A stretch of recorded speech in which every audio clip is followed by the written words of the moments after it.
Eto na. Hala ka. Patay kang. Lustay ka.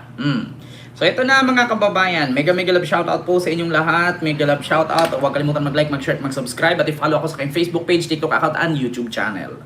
At kay Minty Shortcake and kay Lilibet Jose and kay Berhil Luminoke.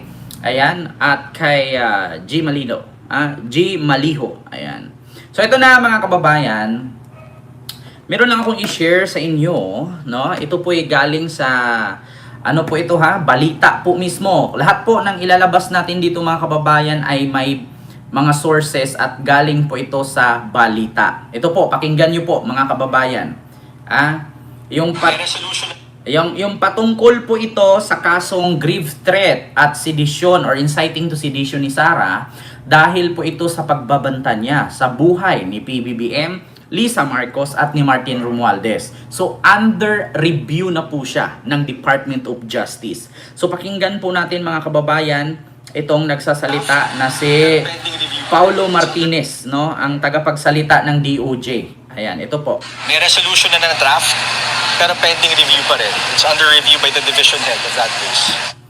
May draft na ng resolusyon kaugnay ng reklamong inciting to sedition laban kay Vice President Sara Duterte. Ito ang isinampa ng National Bureau of Investigation o NBI noong nakaraang taon dahil sa pahayag ng Vice Presidente na may kinuha siyang tao para patayin si Pangulong. Yan po yun mga kababayan, yung pahayag ni Sara na putang ina mo Bongbong Marcos, Lisa Marcos, Martin Romualdez, huwag kang mag-alala ma'am, may nakausap na akong killer. Kapag ako pinatay, patayin niya si Lisa, si Bongbong at si Martin. No joke, no joke. Nako mga kababayan, under review na.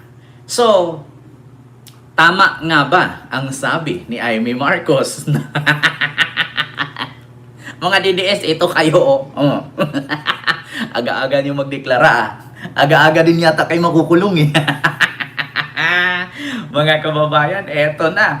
Under review na ng Department of Justice ang kaso ng NBI na grave threat at inciting to sedition kay Inday Sara. Patay kang bata ka. Kung naalala ninyo, mga kababayan, ay according nga kay Amy, no? Siguro magkatotoo, alam naman natin si Amy na isang senador yan na chismosa, no? Pinagmanahan ni Madam Auring. Kaya po ay mayroon po siya mga nalalaman ng mga kwento. Ito, Amy, Sara, makukulong bago mag 2027. Ito pakinggan natin. Mga kalaban sa politika ni VP Sara Duterte, may nilulutang plan C para maipakulong ang Vice Presidente. May detalye. Mga kalaban sa politika ni VP Sara Duterte, may nilulutang plan C para maipakulong ang Vice Presidente. May detalye. Rajuman Conde Bata Conde. RNN Live Report. Isiniwalat ni Senator Amy Marcos na mayroong Plan C na niluluto ang mga kalaban sa politika ni Vice President Sara Duterte para maipakulong ang bise bago mag-2027. Bagian niya ito ng plano na matanggal o hindi. Actually mga kababayan, bago ko ipatuloy ito, basahin ko yung comment ni Ma'am Mariette, no? Sabi ni Ma'am Mariette, pag di nakasuhan, abay gagayahin ng kahit sinong tao. Biruin mo, Vice President ka, tapos ang lakas ng loob mong magbanta sa buhay na paano ang normal na tao. Ano kayang gagawin? Mas matindi yan sa tatay niya. Gagawin niya. 'Di ba? Tama naman mga kababayan. So ito po, dahil po diyan sa ginawa niyang pagbanta sa buhay ni First Lady, ni House Speaker, ex-House Speaker at ni PBBM, ay kinasuhan na nga siya ng inciting to sedition at grave threat, no? Grave threat ng NBI. So ngayon mga kababayan, ito nga sabi nga ni Amy noon na kapag kasibuying ang magiging ombudsman ay delikado po ang buhay ni Sara. Talagang ipapakulong daw po ito bago mag 2027, hindi lang si Sara pati ang mga kaalyado at maskin si Amy. haharasin daw. Di makatakbo sa 2028 presidential election si VP Sara matapos na mabigo ang mga naunang plano na People's Initiative at impeachment. Ayon kay Senator Amy, balak na maitalaga si Justice Secretary Jesus Crispin Remulla bilang bagong ombudsman para maipakulong si VP Duterte at ang kanyang mga kaalyado. Sinabi pa ng senadora na posibleng pati siya ay kasama sa ipakukulong. Hindi rin sila umubra sa impeachment, kaya narito na tayo ngayon. Ipipilit nila na si Boying maging ombudsman para ipakulong si VP Inday Sara bago mag-2027 at hindi lang si Inday Sara, kundi lahat ng mga Duterte, kaalyado ng mga Duterte, baka pati ako. Kung hindi kayo titigil sa pamumulitika, mag-asaran tayo. Hindi ko rin kayo tatantanan. Dahil dito harangin ni Senator Amy ang planong pagtatalaga kay Remulla sa ombudsman kung saan maghahain siya ng opposition sa Judicial and Bar Council. Hindi Ang problema, naharang ba niya? Ngayon, si Remulla naging ombudsman na.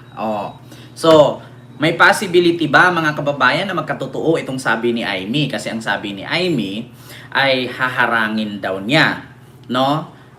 So pag hinarang niya para hindi maging ombudsman si Boying Remulla, ang problema mga kababayan naging ombudsman na. So ibig sabihin, matutuloy nga. Nako, mga kababayan. Ayan, Milohina Sibron. Hello po sa iyo dyan, ma'am.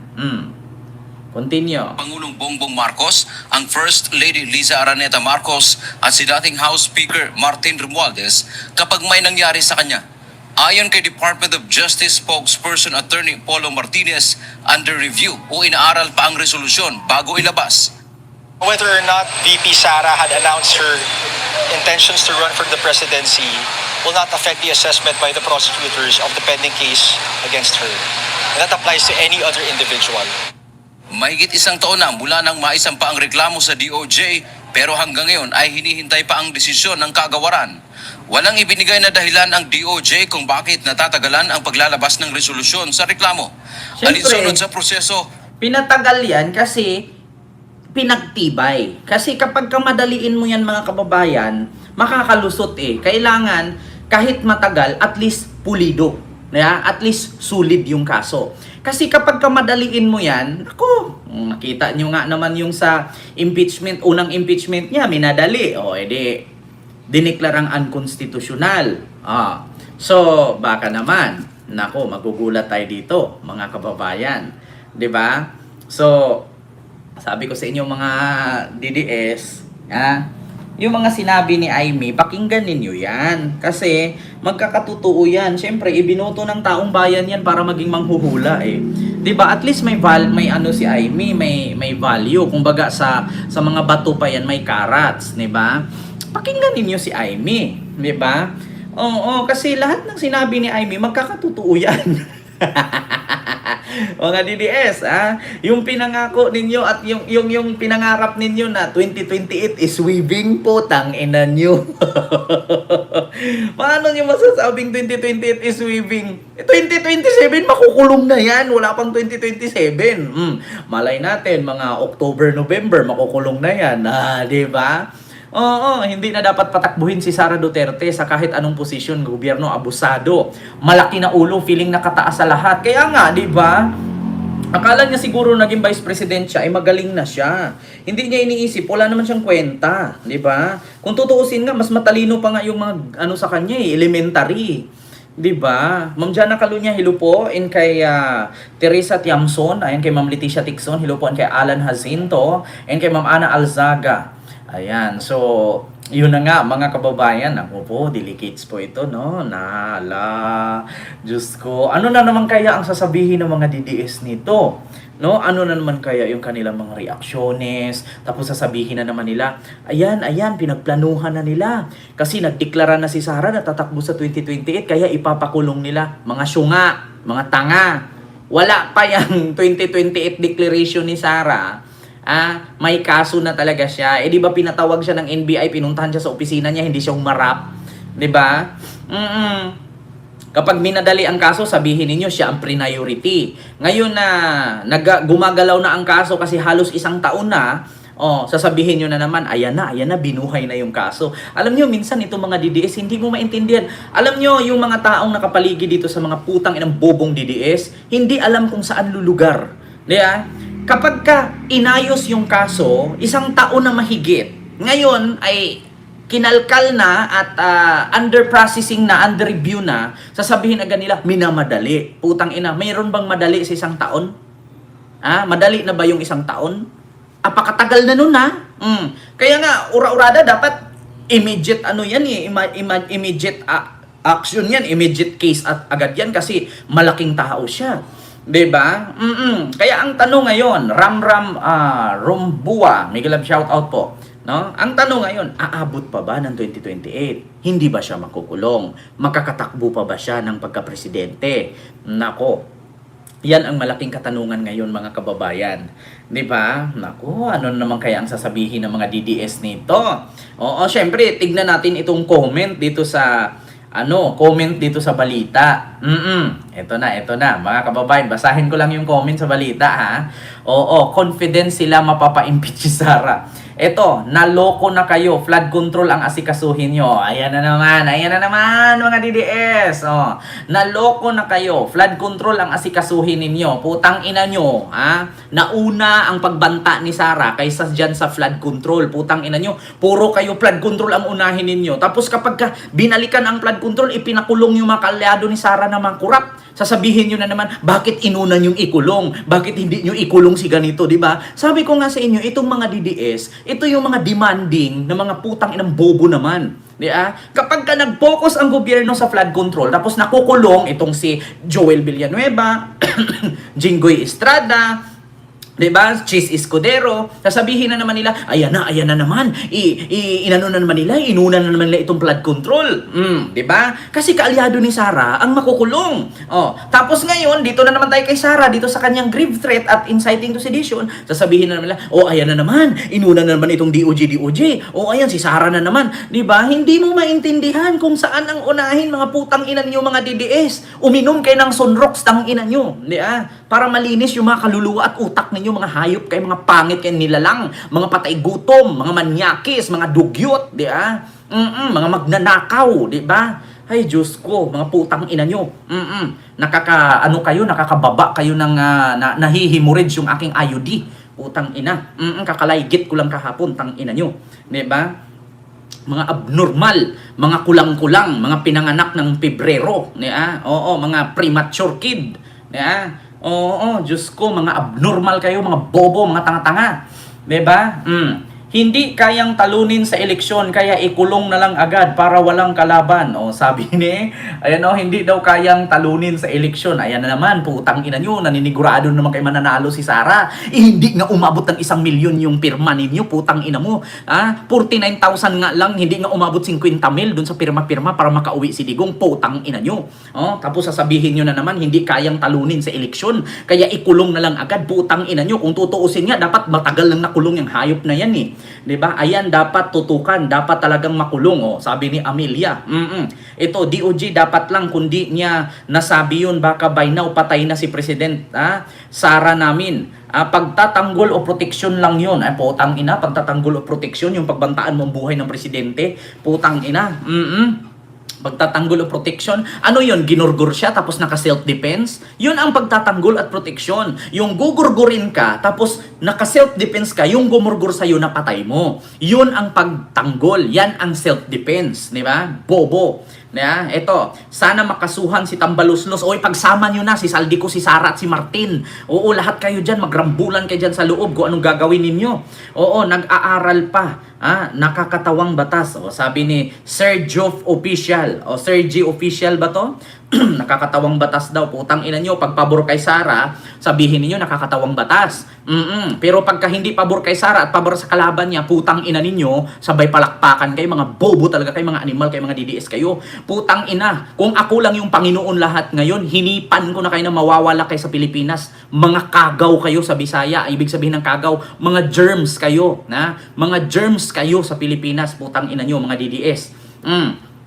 Yan, maglalabasan na ang mga patong-patong na kaso ni BP. Pipilitin nila yan. Ayaw kasi nila umulit ang exile na, ang ma-exile sila. Putang ina. Diyos ko, bakit naman mag-i-exile si Marcos? Wala naman siyang kasong impeachment complaint at paglustay ng 612 million at bilyon-bilyon sa DepEd. Di ba? Mga putang ina nyo, mga DDS. Kawawang Pilipinas kung ano-ano na lang pinagagawa. Nakakahiya. Ba't kasi kayo takot kay Sara? Putang ina, sino ba yan para katakutan yung hayop na yan? Di ba?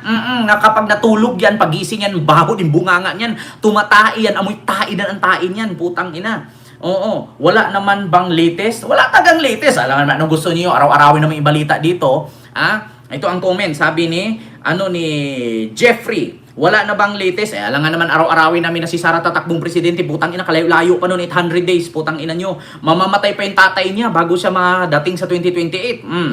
Sabi naman ni George, kung dito gagawin ang EJK kailan? Kung ito pinag-aralan pa ang tagal. 'Di ba?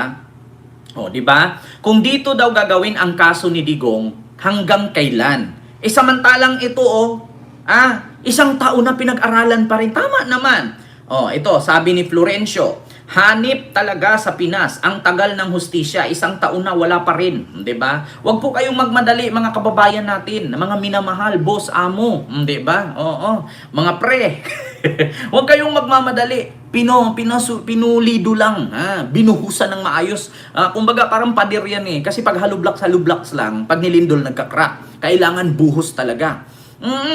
Ito pa, where is flood control corruption by Bangag Jr.? Sabi ni Bobby Escobar, ni Bobby ba? Bobby Escobar. Ayan, where is flood control corruption by Bangag Jr.? Ito na naman tayo sa flood control corruption. Samantalang yung proyekto ni Digong noong 2016 hanggang 2022, 13,000 flood control, saan yan? Sige nga, tanungin natin mga kababayan, itong 13,900 plus na flood control project ni Digong mula 2016 hanggang 2022. Saan kaya natin makita yan?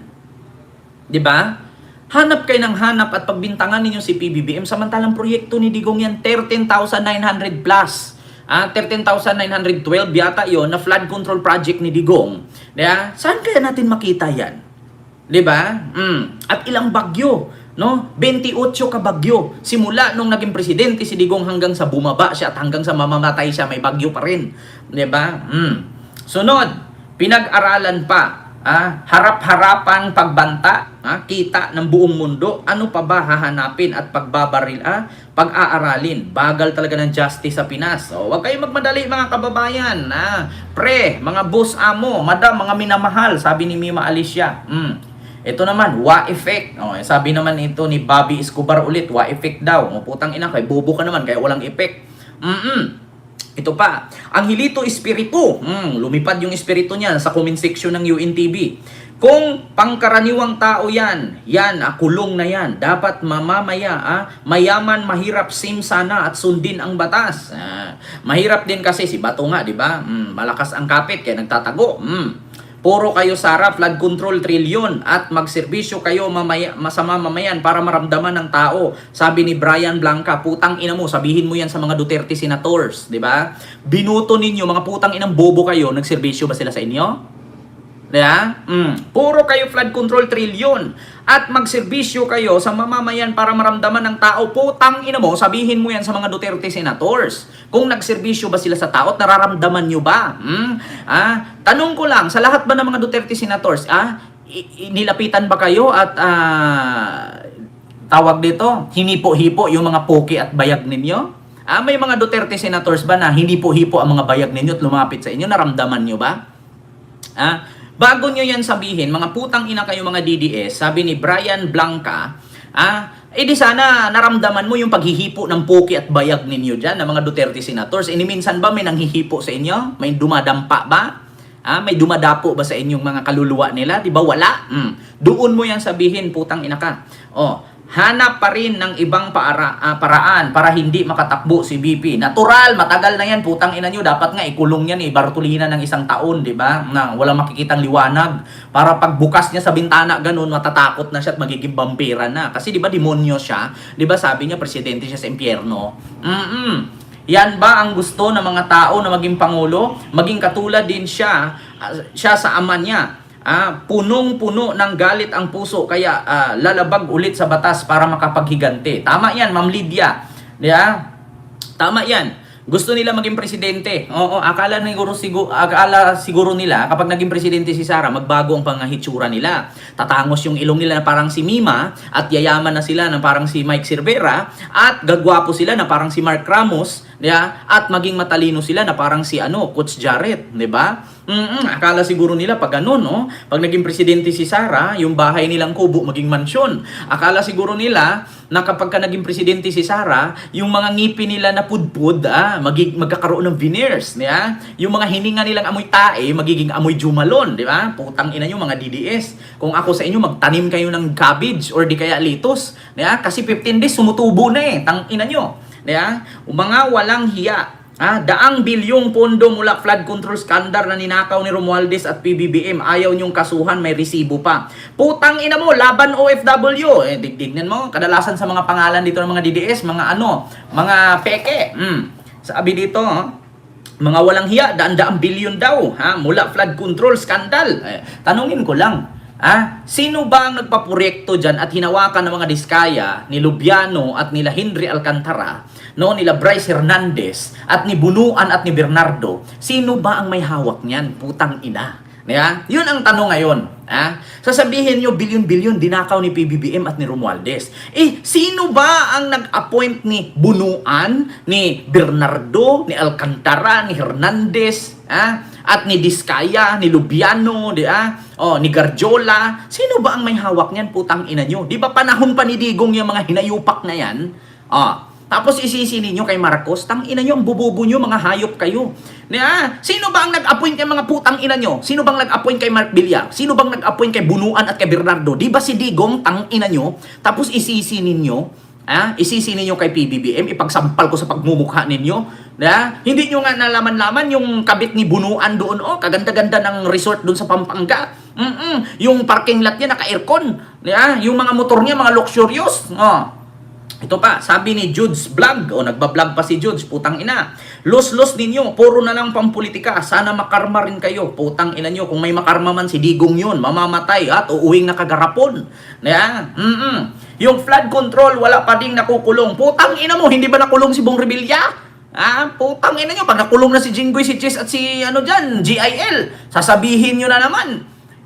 Pinulitika kayo, tang ina nyo. Kulong nyo na yan si Pulong. Tignan nyo, pag nakulong yan si Pulong, tang inang yan. Sabi ni James Nicole Handro. Dito naman, kay Jose Roger Kalihig. Gawin nyo na lahat para mapabagsak siya. Para nakapwesto yan, may kalalagyan kayo. Putang ina. Tignan nyo. Dito pa lang sa bunganga ninyo Kaya na walang gana ibuto yung hayop na yan Diba? Kasi sa totoo lang, pag bumoto kayong presidente, isipin ninyo na ang serbisyo niya ay para sa inyo. Diba? Kasi kayo mga DDS, mga bubo kayo Buboto kayo kay Sara kasi gusto ninyong makaupo siya at maghigante. So paano kayo? Diba? Tama ba ako mga kababayan? Iboboto nila si Sara para maging presidente, para makaupo at maghigante. So paano yung buhay nila? Paano yung mga karapatan ninyong butante? Diba mga tanginan niyo mga DDS? Mga tanga. Dinideny pa, hindi pa de facto martial law ang bansa.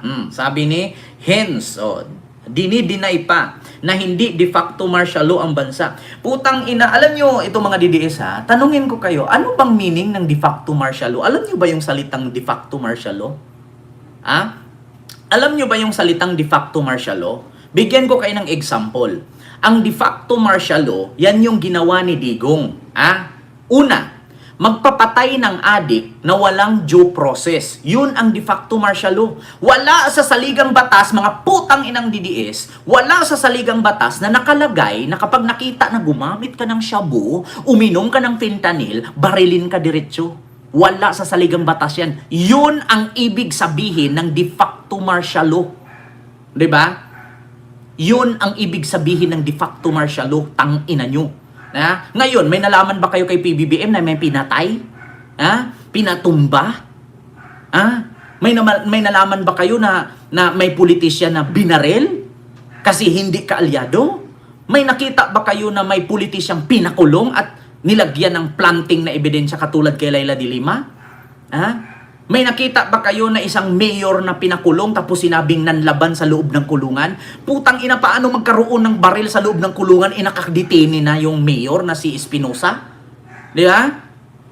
Oh, tanong ko lang, yun ang ibig sabihin ng de facto martial law. Tang ina nyo, ang bilis-bilis ninyong maniwala pero hindi nyo sinisearch kung anong meaning. Di ba? Ang bilis-bilis ninyong maniwala sa sinabi ni Libiste pero hindi nyo alam kung anong meaning.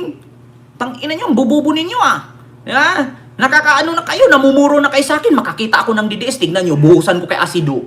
Yeah? Painumin ko kayo ng Sonrox, mga animal kayo. Yeah? Ang bububo ninyo, mga hayop kayo, mga DDS kayo, tang ina nyo. Ah, kayo mga DDS, mga putang ina ninyo, kung meron kayo mga anak na yung mga minor de edad, kung lalaki, putulan nyo ng titi para hindi kayo dumami. Pag mga babae, tahiin yung poke para hindi kayo dumami, tang ina nyo. Yeah? Kasi kapag kayo dumami, para kayo mga mikrobyo, mga hayop kayo. 'Di ba? Tangina nyo, mga bobo kayo. Nakakabwisit kayo, mga pangit kayo, mga patay guto, mga manyakes, mga kampun kayo ni Mang Kanor.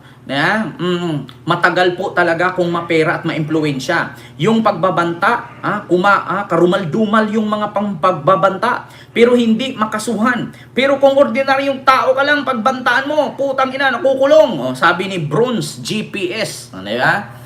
Kita mo, totoo naman talaga. Si tatay nga, tingnan mo si tatay nagnakaw ng mangga na kulong. Di ba?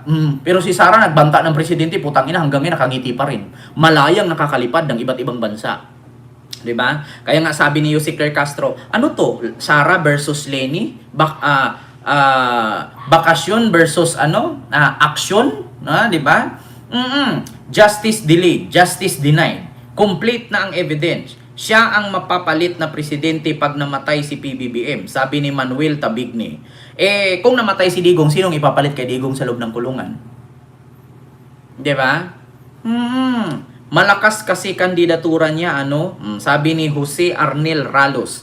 Paano naging malakas si Sara? Tanong ko lang sa inyo, paano naging malakas si Sara? Tang ina. Sige nga, subukan nyo mag-rally kung umabot kayo ng 1 milyon sa EDSA, tang ina nyo. Di ba? Paano naging malakas si Sara? Kung ang kanyang inindorsong senador noong 2025, yung Duterte, 3 lang napasok. 2 nga lang, si Bato, si Bongo lang. Kasi si Marcoleta, ampun lang yan. Kasi balimbing yan eh. Di ba? Paano nangyari na malakas si Sara? Di ba nagsigaw-sigaw siya doon? Duterte. Tapos ang napasok 2 lang. Paano naging malakas? Saan yung malakas doon? Tang-ina nyo, ang bububo ninyo, mga hayop kayo.